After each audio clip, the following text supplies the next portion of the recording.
Bismillahirrahmanirrahim.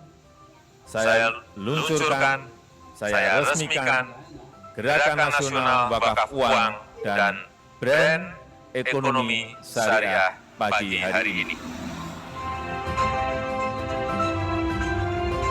Kenapa pemerintah meluncurkan Gerakan Nasional Wakaf Uang?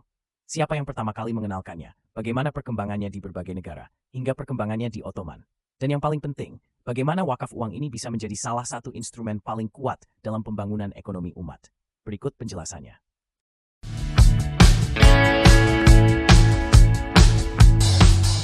Assalamualaikum Sobat Booming.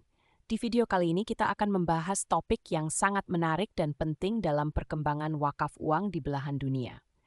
Mungkin sebagian dari kalian sudah familiar dengan istilah wakaf uang, tapi tahukah Sobat Booming bahwa wakaf uang memiliki sejarah panjang yang berkembang di berbagai belahan dunia? Di Indonesia, wakaf uang mulai dikenal sejak dikeluarkannya fatwa oleh DSN MUI pada tahun 2012. Fatwa ini memuat 5 poin penting yang menjelaskan apa itu wakaf uang. Pertama, wakaf uang adalah wakaf yang dilakukan oleh individu, kelompok, atau lembaga dalam bentuk uang tunai. Nah, termasuk dalam definisi uang ini juga adalah surat-surat berharga. Kedua, dalam Islam, wakaf uang itu jawaz alias diperbolehkan. Tapi ingat, ada syaratnya. Wakaf uang ini hanya boleh digunakan untuk hal-hal yang diizinkan oleh syariat. Dan yang ketiga, nilai pokok dari wakaf uang ini harus dijaga kelestariannya. Jadi tidak boleh dijual, dihibahkan, atau diwariskan. Pokoknya, nilai pokoknya tetap utuh, ya sobat.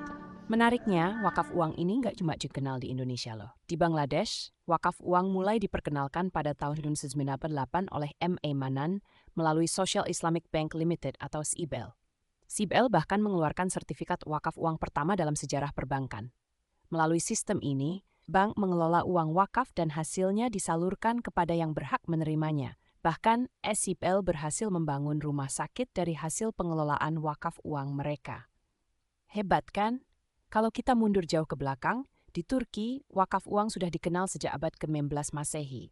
Bayangkan sudah lebih dari 400 tahun praktik ini menjadi tren di masyarakat Ottoman. Pada masa itu, Pengadilan Ottoman telah menyetujui praktek wakaf uang yang kemudian menjadi sangat populer di seluruh Anatolia dan daratan Eropa. Banyak dari wakaf-wakaf ini yang bertahan lebih dari 100 tahun dan bahkan mengalami pertumbuhan modal yang luar biasa. Sobat Booming juga harus tahu kalau wakaf uang ini pertama kali diperkenalkan oleh Imam Al-Zuhri pada tahun 1024 Hijriah. Beliau mengajarkan bahwa mewakafkan dinar itu boleh, dengan cara menjadikannya modal usaha dan keuntungannya disalurkan kepada yang membutuhkan. Jadi, sejak awal, wakaf sudah dimaksudkan untuk menjadi produktif dan berfungsi sebagai sumber dana pembangunan ekonomi. Di Indonesia, keberadaan wakaf uang ini diakui dalam UU Nomor 41 Tahun 2004 tentang wakaf.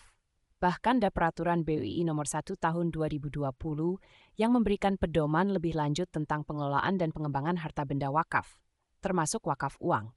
Misalnya, nazir atau pengelola wakaf harus membedakan antara wakaf uang untuk jangka waktu tertentu dengan wakaf uang yang bersifat abadi.